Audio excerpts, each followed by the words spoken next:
Hi, I'm Lejna. I've been with Authenticook for the past few months. I'm from Kerala and today I'll be teaching you how to make a quintessential Kerala dish, appam and veg stew.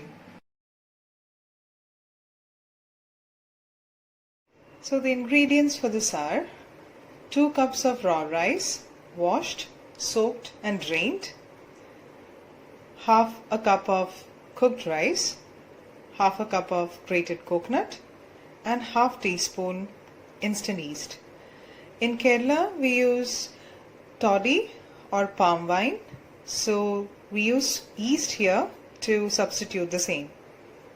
So now you have to grind all of this together into a free flowing batter. So this is the ground batter to which we'll be adding 2 teaspoons of sugar. This is to activate the instant yeast. Now we'll mix this.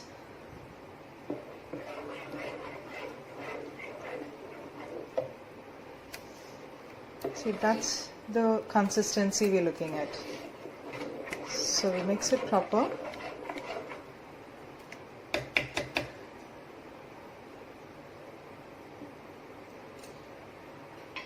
Cover it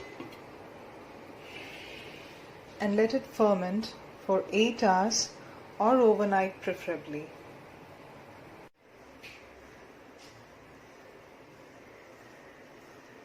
See the amount of fermentation. So we'll be adding the salt,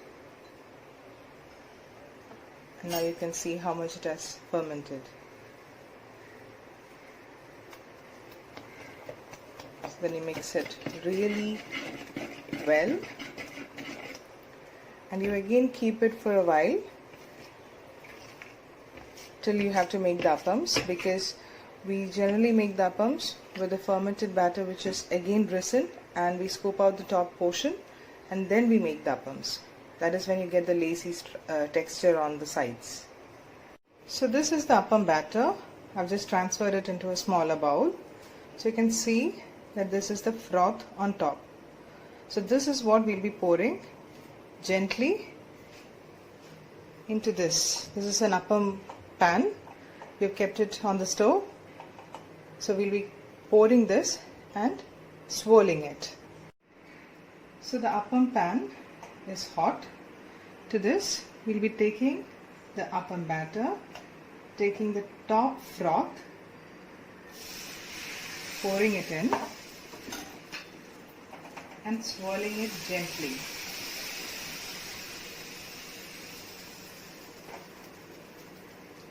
You can see that the lace is formed. Now we'll be closing it and letting it cook on slow flame. Now let's open the appam chakti or the appam pan to see how the appam has turned out. So you can see the appam is done. Since it's a non-stick pan, it's quite easy to take it.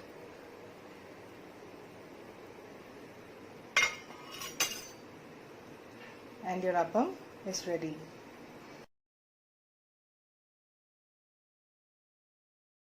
So the ingredients for the Kerala stew are 3 potatoes cubed, 1 carrot chopped, 1/4 cup of fresh peas, 1 onion thinly sliced, 1 teaspoon whole peppercorns crushed, 1 inch of cinnamon, 3 cloves, half an inch of ginger chopped and crushed, 1 green chili slit, a sprig of curry leaves, and a bowl of coconut grated, freshly grated coconut.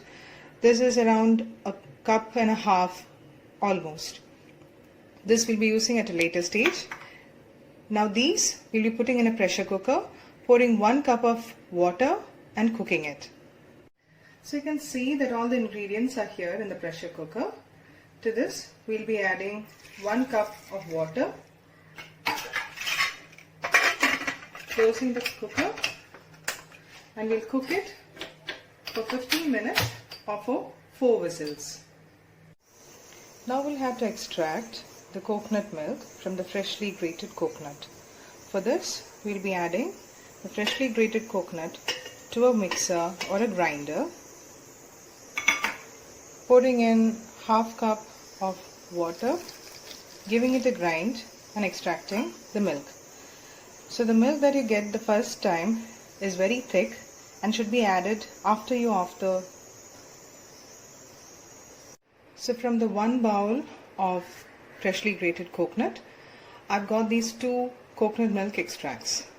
This is the first milk, or the thick one that you get when you first grind the coconut, the grated coconut, and you extract the milk. This is the first milk that you get. You again pour water into it and you grind it further, and the second milk that you get is this. This is a bit more thin in consistency and this is thick.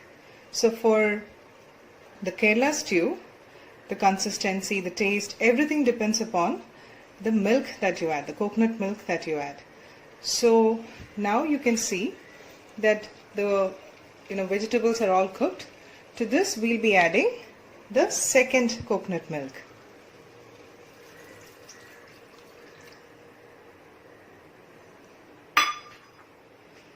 We'll be cooking this for around 5 minutes and gently mashing the vegetables. We don't want to add the first milk at this point because as you can see, it is a bit thin in consistency. So we want to further thicken it, and when you find that it's a bit thick, you add the first milk and you off the stove. Now you can see that the stew has thickened up a bit. The vegetables, I've mashed it a bit, so that has made the stew a bit thick. To this we'll be adding 1 teaspoon of salt and mixing it. You can add salt as per your taste. To this we'll be adding the first milk, the thick one.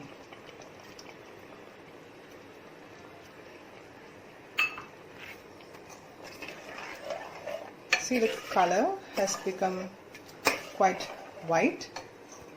At this point you off the stove, add a little bit of oil and a sprig of curry leaves, and your Kerala stew is done.